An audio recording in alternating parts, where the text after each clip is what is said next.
dowladda Mareykanka ayaa sheegtay in hab diblomaasiyadeed oo kaliya lagu xalin karo khilaafka ka dhex taagan dowladda Soomaaliya iyo Itoobiya.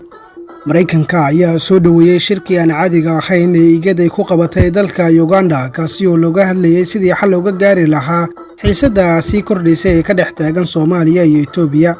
Mareykanka waxaa ka go'an iskaashi inuu taageero dadaalada lagu horumarinayo nabadda iyo xasiloonida dadka Geeska Afrika ee ay doonayaan taasi oo ay mudan yihiin ayaa lagu yiri qoraal ka soo baxay xafiiska arrimaha dibadda Mareykanka ee Afrika.